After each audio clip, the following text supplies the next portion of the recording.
10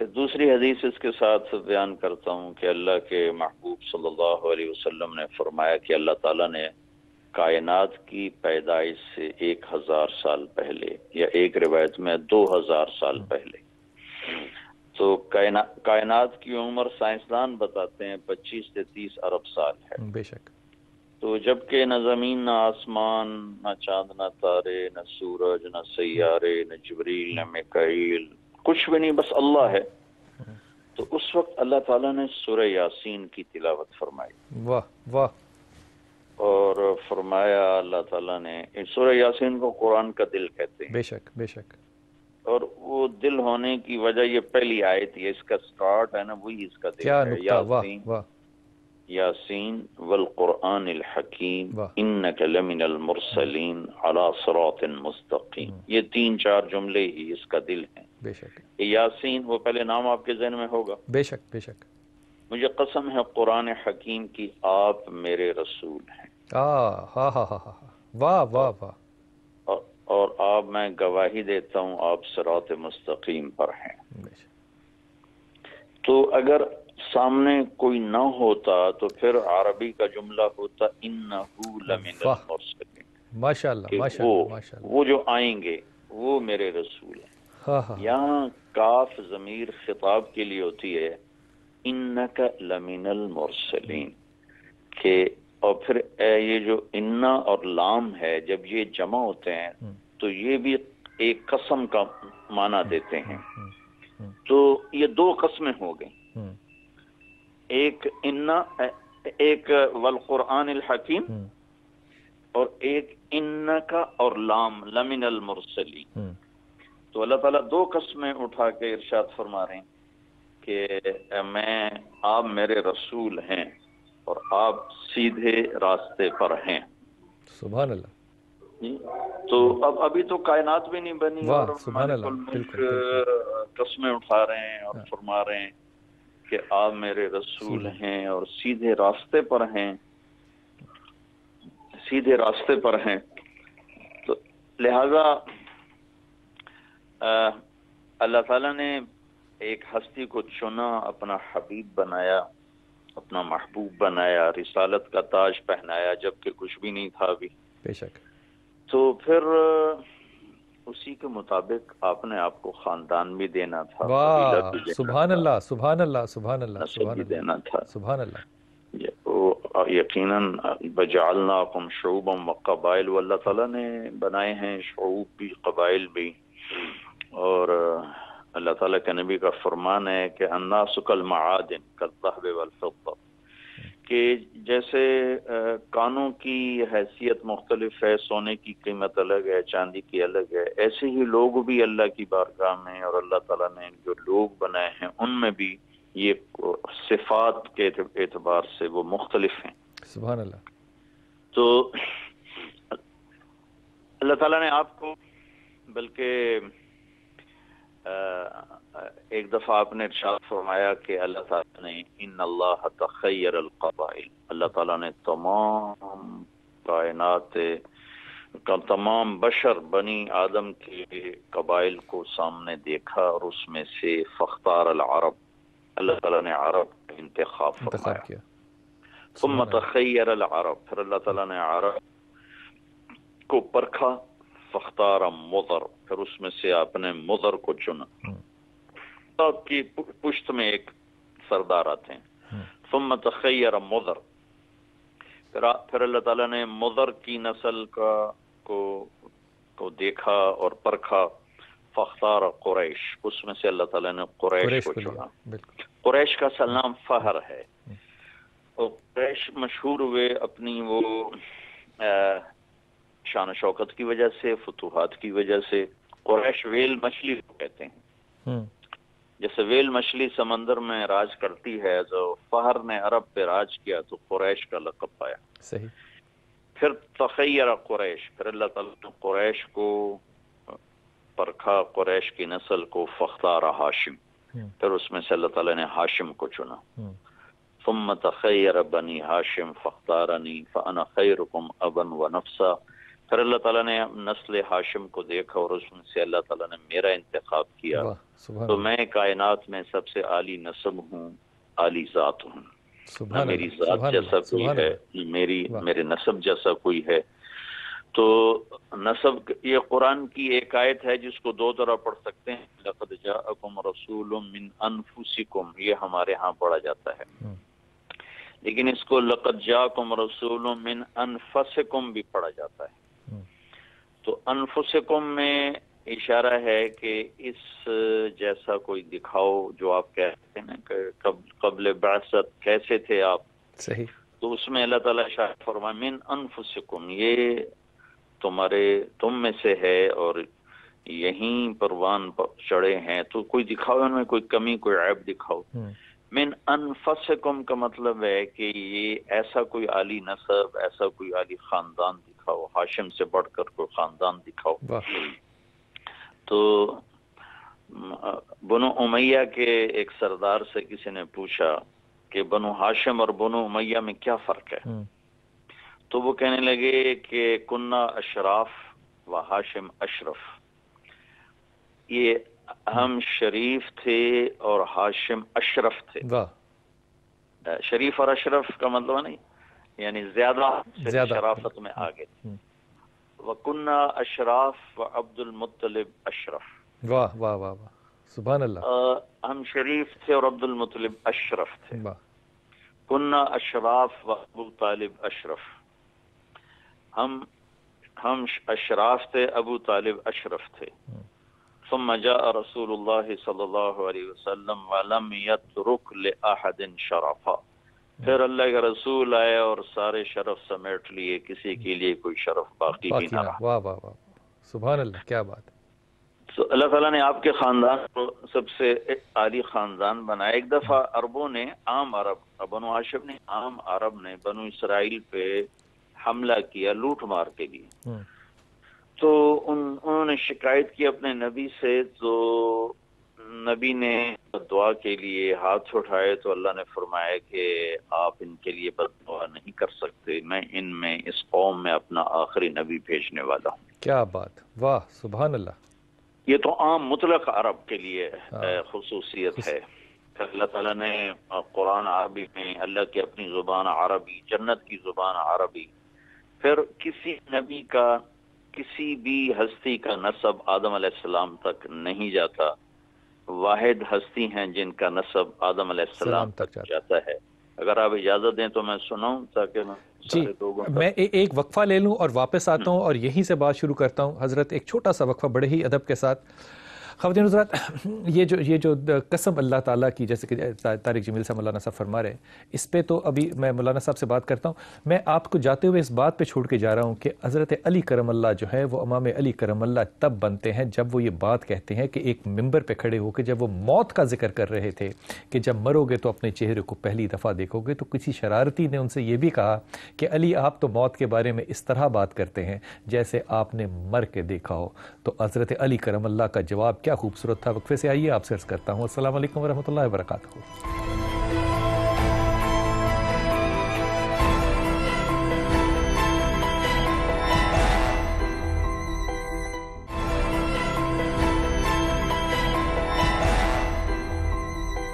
بسم اللہ الرحمن الرحیم۔ خواتین حضرات، میں وقفے پہ جانے سے پہلے حضرت علی کرم اللہ کے خطبے کی بات کر رہا تھا کہ آپ موت کے بارے میں فرما رہے تھے، تو کسی نے کہا کہ علی آپ تو موت کے بارے میں اس طرح آسانی سے بات کریں جیسے آپ نے مر کے دیکھا ہو۔ اس پہ حضرت علی کرم اللہ کا جواب سنیے، کہتے ہیں کہ اگر علی نے 70 دفعہ بھی موت کا مزہ چکھا ہوتا تو رب کعبہ کی قسم علی موت پہ یقین نہ کرتا جتنا یقین علی کو اللہ کے رسول کی کہی ہوئی بات پہ ہے۔ یہ میں بات جب آپ کو بتا رہا ہوں تو میں اپنے لہجے میں نہیں، یہ میں آپ سے کہہ رہا ہوں جو میں نے رسول پاک صلی اللہ علیہ وسلم سے سنا۔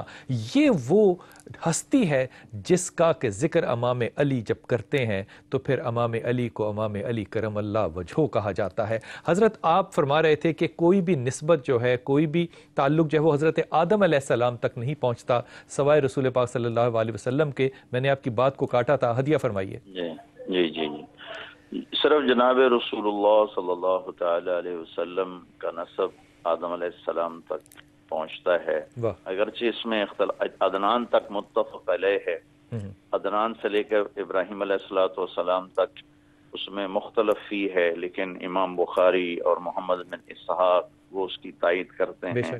اس سے آگے وہ تورات سے لیا گیا ہے، تو وہ میں تبرکاً بیانوں میں بھی سناتا ہوں، یہاں بھی عرض کرتا ہوں تاکہ لوگوں کے سامنے آپ کی خاندانی حیثیت آنی چاہیے۔ بے شک۔ تو محمد بن عبداللہ بن عبد المطلب بن ہاشم بن عبد مناف بن قصی بن کلاب بن مرہ بن کعب بن لوی بن غالب بن فہر بن مالک بن نضر بن کنانہ بن خزیمہ بن مدرکہ بن الیاس بن مضر بن نزار بن معد بن عدنان بن اود بن حمیصہ بن سلامان بن عوس بن بوز بن قموال بن ابی بن عوام بن ناشد بن حذا بن بلداس بن یدلاف بن طابق بن جاحم بن ناحش بن ماخی بن عیفی بن عدبر بن عبید بن الدعاء بن حمدان بن سنبر بن یثربی بن یحزن بن یلحن بن ارعوى بن عیفی بن زیشان بن عیسر بن اقناد بن ایہام بن مقصر بن ناحد بن زارع بن سمی بن مزی بن عوض بن عرام بن قیدار بن اسماعیل بن ابراہیم بن آذر بن ناحور بن سروج بن رعو بن فائج بن عابر بن ارفخشاد بن سام بن نوح بن لامک بن متوشال بن ادریس بن یرد بن ملحیل بن قینان بن آنوش بن شیصر بن آدم علیہ السلام۔ اللہ تعالیٰ آپ کو نظر بد سے بچائے، اور آپ کی یہ گفتگو سننے کے بعد اس بات پہ کوئی شک نہیں رہ گیا کہ جب اللہ تعالیٰ اور اللہ تعالیٰ کے رسول کی برکت ہو تو پھر یاد جو ہے وہ کہاں تک جاتی ہے۔ اور مجھے رسول پاک صلی اللہ علیہ وسلم کی وہ بات بھی یاد آئی جب حضرت ابو ہریرہ نے آپ سے کہا کہ یا رسول اللہ میں بھول جاتا ہوں، تو پھر آپ نے اپنے ہاتھ کو کیا اور اپنے سینے کو وہ چادر لگائی۔ حضرت آپ سے ایک ادباً یہ سوال، اور یہ اکثر ہم لوگ جو ہیں وہ شاید اس کے اوپر پورا انصاف نہیں کر پاتے کہ خانوادہ رسول صلی اللہ علیہ وسلم جس کی کہ حدیث حضرت عائشہ ہماری ماں رضی اللہ سے بھی راوی ہے کہ آپ نے پوچھا کہ یہ کون تھے، تو رسول پاک صلی اللہ علیہ وسلم نے کہا کہ یہ میرے اہل بیت تھے۔ جو اہل بیت کی پہچان ہے، آپ کیا فرمائیے گا کہ رسول پاک صلی اللہ علیہ وسلم کی نظر سے اگر دیکھا جائے تو آپ اہل بیت کی پہچان اور تعریف کیسے فرمائیے گا؟ یقیناً بلال بھائی، وہ جیسے آپ کا مرتبہ ہے ویسے ہی آپ کے گھرانے کا مرتبہ بے شک، ہے، ماشاءاللہ، بے شک، ویسے ہی آپ کے خاندان کا مرتبہ ہے۔ بے شک۔ اللہ تعالیٰ نے پہلے تو آپ ان ناموں پہ غور فرمائیں جو اللہ نے آپ کے گرد جمع فرمائے۔ ماشاءاللہ، ماشاءاللہ، والد کا نام عبداللہ جو عبدیت کے معنی میں، بے شک، ماں کا نام آمینہ جو امن کی علامت ہے، واہ واہ، اور دودھ پلانے والی کا نام حلیمہ جو حلم کی علامت، بے شک، ماشاءاللہ، ماشاءاللہ، کیا نکتہ ہے، واہ۔ قبیلے کا نام سعد جو سعدیہ کہلاتی ہیں جو سعادت کی علامت ہے، واہ، اور آپ کی جو اس وقت دائی تھیں جن کے ہاتھوں آپ دنیا میں تشریف لائے ان کا نام تھا شفا، شفا، جو ویسی شفا تو ویسی شفا کے معنی میں استعمال ہوتا ہے۔ آپ کے خاندان کا نام ہاشم ہے، ہاشم کا اصل نام عامر تھا۔ ہاشم کہتے ہیں روٹی کو شوربے میں توڑ کر اوپر سے گوشت ڈال کے کھلانے والے کو ہاشم کہتے ہیں۔ کیا خوبصورت، واہ واہ واہ واہ واہ، کیا بات، کیا بات، کیا ہاشم جی، نام آپ کا عامر ہے، ہاشم تو آپ کا لقب پڑ گیا سخاوت کی وجہ سے۔ ٹھیک۔ اور آپ کے لائے ہوئے دین مبارک کا نام اسلام ہے جو سلامتی کی علامت ہے، اور عقیدے کا نام ایمان ہے جو امن کی علامت ہے۔ واہ واہ واہ واہ واہ، ماشاءاللہ، ماشاءاللہ۔ تو یہ آپ ساری چیزیں دیکھیں کتنے خوبصورت انداز سے اللہ تعالیٰ نے ان کو ہمارے گرد جمع کیا ہے، اللہ کے نبی کے گرد جمع کیا ہے۔ تو ویسا ہی اللہ نے آپ کو خاندان بھی دیا، ویسا ہی آپ کو گھرانہ دیا، آپ کو اللہ تعالیٰ نے بیگمات دیں تو خود انتخاب فرمایا، بے شک۔ اور اللہ تعالیٰ نے قرآن میں کہا کہ یا نساء النبی لستن کا احد من النساء، کہ اے میرے نبی کی بیگمات آپ جیسی کوئی خاتون نہیں ہے۔ بے شک۔ پھر اللہ نے اپنے حبیب سے فرمایا کہ ولا ان تبدل بہن من ازواج ولو اعجبک حسنہن، اے میرے محبوب اب آپ ان کے علاوہ کسی اور سے شادی بھی نہیں کر سکتے، اور ان میں سے کسی کو آپ طلاق بھی نہیں دے سکتے چاہے کوئی اور آپ کو پسند بھی آئے۔ اور پھر تیسری جگہ ولا ان تنکحوا ازواجہ من بعدہ ابدا، ہر آدمی کی موت پر اس کا رشتہ کٹ جاتا ہے، لیکن اللہ تعالیٰ نے فرمایا کہ میرے حبیب دنیا سے پردہ فرمائیں گے تو ان کا نکاح باقی ہے، ختم نہیں ہوا، کیا بات، تو واہ آپ ان کی بیگمات سے شادی بھی نہیں کر سکتے۔ واہ واہ واہ، ماشاء اللہ، کیا نکتہ فرمایا، واہ۔ تو یہ تو آپ کے گھر کی، آپ کے ازواج مطہرات کی بات ہے، اور یہ واحد نبی ہیں جو اپنی بیگم کے سینے پر سر رکھے ہوئے دنیا سے پردہ فرمایا۔ بے شک، حضرت عائشہ کا فرمان ہے مات فی سحری و نحری، اللہ کے محبوب کا انتقال میری گردن، میری ٹھوڑی اور سینے کے سینے کے سر درمیان رکھے ہوا، ہوئے بالکل، ہوا۔ بخاری شریف، ماشاء اللہ، بالکل۔ جی جی۔ پھر اس کے بعد آپ کی اولاد ہے، تو اللہ تعالیٰ نے اللہ کے رسول صلی اللہ تعالی علیہ وسلم نے جب حضرت حسن پیدا ہوئے تو آپ نے پوچھا علی کیا نام رکھا ہے؟ تو انہوں نے عرض کی جی حرب کہتے ہیں جنگجو کو، تو آپ نے فرمایا نہیں، اس کا نام ہے حسن۔ پھر حسین پیدا ہوئے 10 مہینے کے بعد، تو آپ نے پوچھا کیا نام رکھا ہے؟ کہا جی حرب کا نہیں، اس کا نام ہے حسین۔ اور دوسرے موقع پر پھر آپ نے فرمایا کہ یہ 2 نام جب سے آدم کی نسل چلی ہے اللہ نے میرے بچوں کے لیے سنبھال کے رکھے ماشاء اللہ، ہوئے، واہ واہ واہ واہ واہ، یہ نام اور کسی کو نہیں دیے گئے، یہ پہلی دفعہ میرے بچوں کو یہ نام دیے جا رہے ہیں۔ اور پھر آپ نے ارشاد فرمایا کہ سیدہ شباب اہل الجنت الحسن والحسین، جنت کے نوجوانوں کے سردار ہیں حسن اور حسین۔ بے شک۔ اور اپنی 3 بیٹیاں تو آپ کے سامنے چلی گئیں، چوتھی بعد میں گئی ہیں، تو ان کے بارے میں فرمایا سیدۃ نساء اہل جنت فاطمہ، جنت کی عورتوں کی سردار ہیں حضرت فاطمہ سیدہ۔ اور حضرت علی کا ہاتھ پکڑ کر اپنے سینے کے قریب کر کے فرمایا کہ یا علی اترضى ان یکون منزلک مقابل منزلی فی الجنہ، اے علی کیا تو راضی ہے کہ جنت میں تیرا گھر میرے گھر کے سامنے؟ ہائے ہائے ہائے، تو حضرت علی رو دیے اور عرض کیا یا رسول اللہ میں راضی ہوں۔ اور پھر آپ نے ارشاد فرمایا کہ یا اللہ میں ان دونوں سے پیار کرتا ہوں، تو بھی ان سے پیار فرما، اور جو ان سے پیار کرے ان سے پیار فرما، اور جو ان سے بغض رکھے ان سے تو بغض رکھ۔ ایک دفعہ جمعہ کا خطبہ جو واجب ہوتا ہے، اور وہ اس کا سننا بھی واجب ہو، خطبہ دینا بھی واجب، آپ خطبے کے لیے ممبر پر کھڑے تھے، مسجد بھری ہوئی تھی، تو دونوں بھائی کھیلتے ہوئے دروازے پر آ گئے، تو آپ نے ایک دم خطبہ چھوڑا اور لوگوں کو چیرتے ہوئے باہر نکلنے لگے، تو سب صحابہ پریشان ہو گئے کہ آپ کو کیا ہوا؟ پیچھے مڑ کے دیکھا تو آپ تیزی سے تشریف لے گئے اور حسن حسین کو اٹھایا اور لا کر ممبر پر بٹھایا، کسی سے نہیں کہا کہ میرے بچے ان کو پکڑا دو میرے پاس پہنچا دو، بلکہ خطبہ چھوڑ کر خود تشریف لے گئے اور ان کو لائے اور اپنے پاس بٹھایا۔ حسن کو دائیں طرف بٹھاتے تھے اور حسین کو بائیں طرف، حسن کو دائیں طرف اٹھاتے تھے، حسین کو بائیں طرف، اور فرمایا کرتے تھے حسن میرا بیٹا ہے، حسین علی کا بیٹا ہے۔ اور اس میں وجہ یہ تھی کہ حضرت حسن سر سے لے کر کمر تک بالکل اپنے نانا کی تصویر تھی، اور کمر سے پاؤں تک اپنے باپ کی تصویر تھے۔ حسین اس کا الٹ تھے، وہ سر سے لے کر کمر تک اپنے باپ کی تصویر تھے، اور کمر سے لے کر پاؤں تک اپنے نانا کی تصویر تھے۔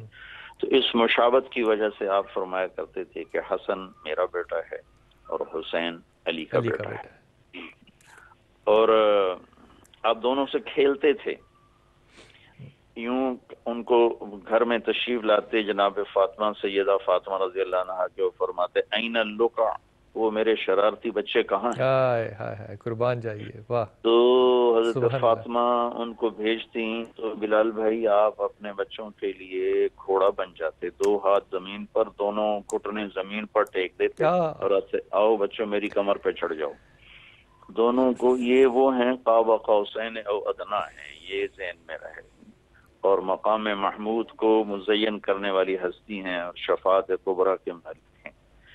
تو بچوں کو آپ اپنی کمر پہ بٹھا کے پورے کمرے میں نا چکر لگاتے، اور پھر گردن اوپر کر کے فرماتے بچوں تمہاری سواری کیسی ہے؟ ہائے ہائے ہائے۔ تو ایک دفعہ آپ ایسے ہی بچوں کو گھما رہے تھے کمر پہ بٹھا کے، تو اوپر سے حضرت جابر آ گئے، تو وہ دیکھ کر حیران پریشان ہو گئے، اور چونکہ گھر کی زندگی تو عام طور پہ نہ ہم بیان کرتے ہیں اور نہ ہی سامنے ہے، حالانکہ آپ کی معاشرت بھی آپ کی معجزات سے بھی آگے کی چیز، بے شک آپ کے معجزات سے آگے کی چیز ہے آپ کی معاشرت. تو وہ جاگر کرنے کے اتنی بڑی عظیم الشان سواری. تو اس پر آپ نے فرمایا کہ وَنِعْمَ الرَّاكِبَانِ، سوار بھی تو دیکھو کیسے زبردست ہیں، کیسے عظیم الشان ہیں. کیا بات. پھر آپ حضرت حسن کو سامنے بیٹھاتے تھے اور ان کے ساتھ کھیلتے تھے، اپنی زبان مبارک باہر نکالتے اور ان کی طرف آگے منہ آگے کرتے، تو وہ زبان کو پکڑنے کی کوشش کرتے، آپ زبان اپنی اندر کر لیتے تھے. پھر آپ زبان باہر نکالتے، وہ آگے پکڑنا چاہتے، پھر آپ اندر کر لیتے تھے. پھر آپ ان کے ساتھ کشتی بھی کھیلتے تھے اور ان کی کشتی بھی کرواتے تھے. ایک دفعہ دونوں کی کشتی کروا رہے تھے، حسن حسین کی، اور حسین کو شاباش دے رہے تھے، حسین شاباش، حسین شاباش. تو اماں نے کہا، حضرت فاطمہ نے، یا رسول اللہ آپ حسین کو شاباش دیے جا رہے ہیں، حسن کو نہیں دے رہے. تو آپ نے فرمایا یہ جبریل میرے پاس کھڑا ہے، یہ حسین کو شاباش دے رہا ہے، تو میں بھی حسین کو شاباش دے. سبحان اللہ، سبحان اللہ، سبحان اللہ. یہ آپ کا گھر ہے، یہ سبحان آپ کا اللہ، سبحان اللہ، سبحان یہ اللہ، آپ کے اہل البیت ہیں. اور سبحان اللہ. اور نماز کے دوران کئی دفعہ ایسا ہوا کہ یہ نفل نہیں، سنت نہیں، فرض نماز میں کبھی حسن آپ کی کمر پہ چڑھ جاتے، کبھی حسین آپ کی کمر پہ چڑھ جاتے، اور جب تک وہ بچے اترتے نہیں تھے آپ سجدے سے سر نہیں اٹھاتے تھے، سر نہیں اٹھاتے. اور کبھی ایسا بھی ہوا کہ آپ رکوع میں جاتے تو حضرت حسن بھاگ کے آتے اور آپ کے ٹانگوں میں گھس جاتے تھے، اور آگے سامنے سے پیچھے نکل جاتے، پیچھے سے سامنے نکل آتے. لیکن آپ نے کبھی بھی ان کو اس سے منع نہیں فرمایا. بلکہ ایک دفعہ آپ کا سجدہ بہت لمبا ہو گیا تو صحابہ نمازی پریشان ہوئے کہ یہ کیا مسئلہ بنا. تو پہلی صف والوں نے تھوڑا سا آنکھ اٹھا کے دیکھا تو حسن کمر پہ بیٹھے تھے. تو ایک آدمی نے آگے ہاتھ کیا کمر سے نیچے اتارنے کے لیے، تو آپ کی نظر پڑ گئی، وہ کوہنیوں کے جب اٹھی ہوتی ہیں تو اس میں سے آپ کی نظر پڑی، تو آپ نے اپنا ہاتھ اٹھا کر اس کو اشارہ کیا کہ بچے کو کھیلنے دو، کھیلنے دو. جب وہ اترے تو پھر آپ نے سجدے سے سر اٹھایا. یہ آپ کے اہل البیت ہیں، یہ آپ کا گھرانہ ہے. اور اہل البیت کا مصداق ہیں آل عقیل، آل علی، آل جعفر، آل عباس. ان سب کو اہل البیت کہا جاتا ہے.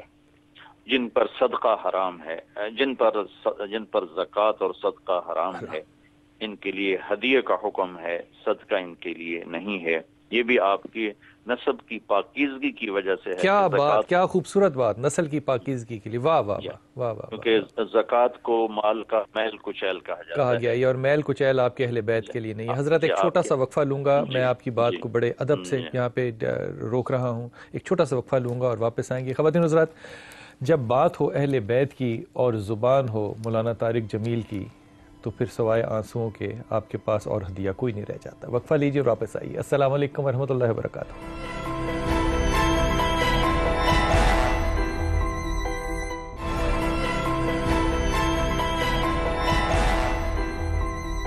بسم اللہ الرحمن الرحیم. خواتین حضرات، مولانا طارق جمیل جب اہل بیت کا ذکر کر رہے تھے اور یہ بات آپ سے ہدیہ کر رہے تھے کہ آپ کھڑے تھے تو آپ کی ٹانگوں کے نیچے سے آپ کے نواسے جو ہے وہ کس طرح گزرتے تھے، جب آپ نماز میں تھے تو آپ کے اوپر وہ کیسے چڑھتے اور کھیلتے تھے اور روکتے تھے صحابہ کو کہ ان کو مت اتارو. جب آپ یہ فرما رہے تھے تو میرے ذہن میں ایک نہ چاہتے ہوئے بھی ایک تصویر بنتی چلی جا رہی تھی کہ میرا محمد کیسے کھڑا ہوگا اور یہ نواسے کیسے کھیلتے ہوں گے. اللہ کرے کہ اللہ ہماری امت کو بھی، اللہ تعالیٰ ہماری امت کو بھی، اور خاص طور پہ اس ملک میں رہنے والے لوگوں کو، خاص طور پہ اس ملک میں رہنے والوں کو ہدایت دے کہ وہ ہر طرح سے رسول پاک صلی اللہ علیہ وسلم کے بتائے ہوئے راستے پہ چلنے کی ان کو توفیق دے. اللہ تعالیٰ ہماری دعا بھی ہے اور اس ہدایت کے لیے اللہ کا شکر ہے کہ اس ہمارے دور میں مولانا طارق جمیل جیسے لوگ بھی ہیں.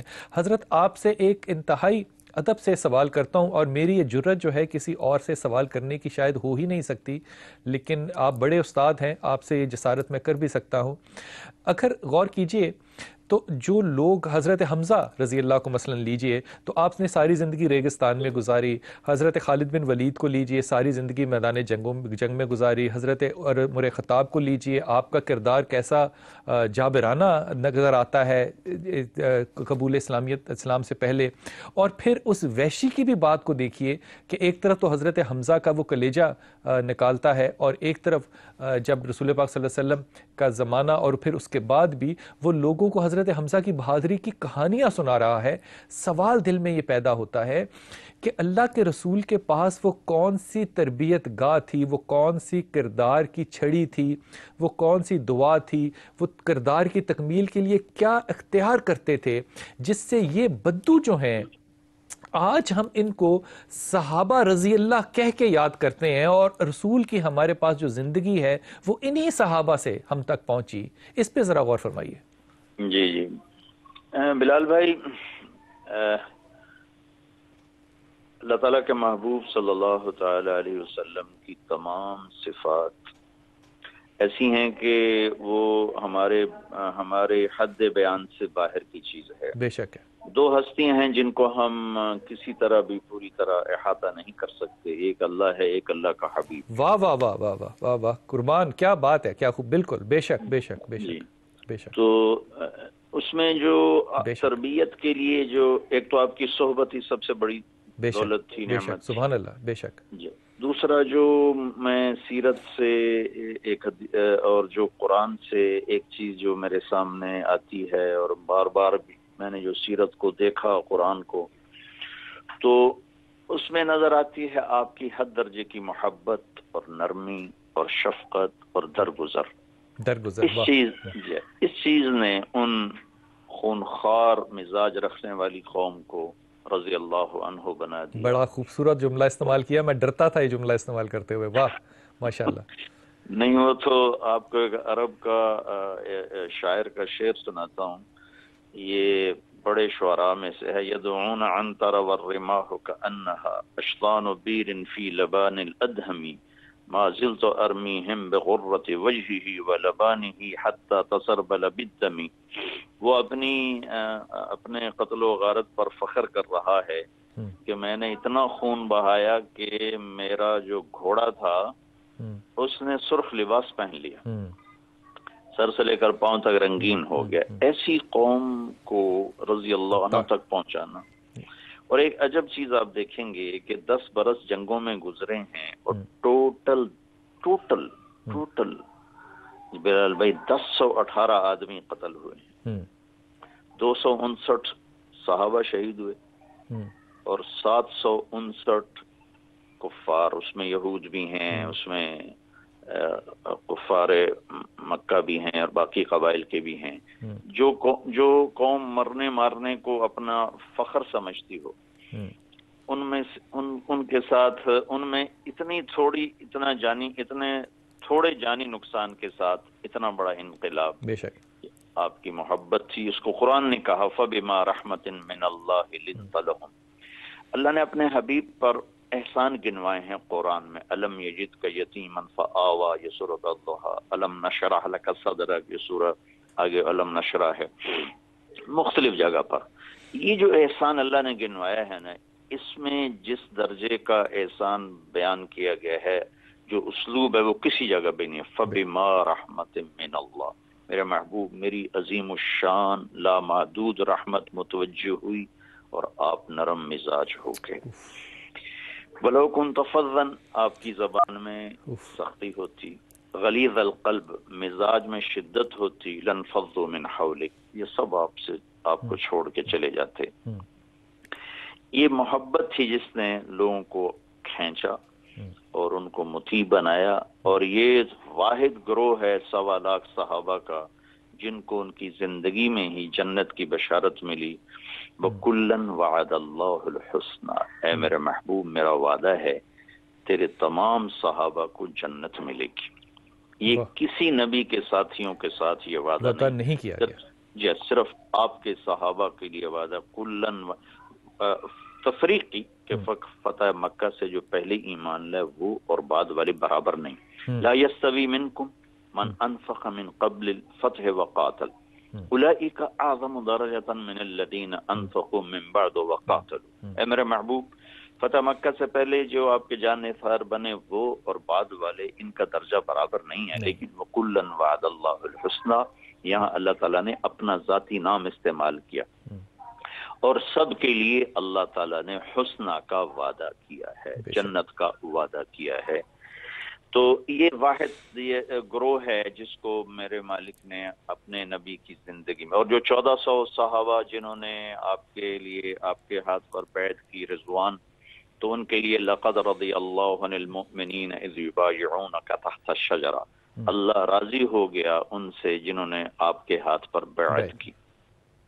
پھر اہل بدر کے بارے میں اللہ کے نبی نے فرمایا کہ اللہ تعالیٰ کا فرمان ہے اہل بدر جو مرضی کریں میں نے ان کو معاف کر دیا ہے۔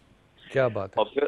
اور پھر آپ نے نامزد کر کے فرمایا ابو بکر جنتی، عمر جنتی، عثمان جنتی، علی جنتی، طلحہ جنتی، زبیر جنتی، سعد بن ابی وقاص جنتی، عبد الرحمن بن عوف جنتی، ابو عبیدہ بن جراح جنتی، سعید بن زید جنتی، جن کو ہم عشرہ مبشرہ کہتے ہیں، وہ یہ حضرات ہیں۔ آپ کی محبت حد درجے کی درگزر، اس نے دل خرید لی، دل خرید لی۔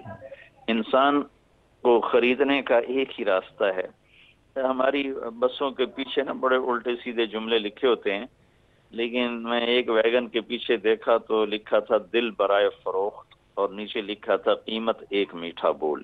واہ تو آپ کی محبت نے اور آپ کی شفقت نے ان کے دلوں کو کھینچ لیا۔ اور پھر ایک اور حدیث اس کی تائید کرتی ہے، آپ نے فرمایا مجھے بتاؤ اسلام کا سب سے مضبوط عمل کیا ہے؟ ایو علی الاسلام اوثق، تو صحابہ نے کہا نماز، آپ نے کہا نہیں نماز اچھی چیز ہے، حسنۃ وما ہی بہا، نماز اچھا عمل ہے لیکن وہ نہیں جو میں نے پوچھا ہے۔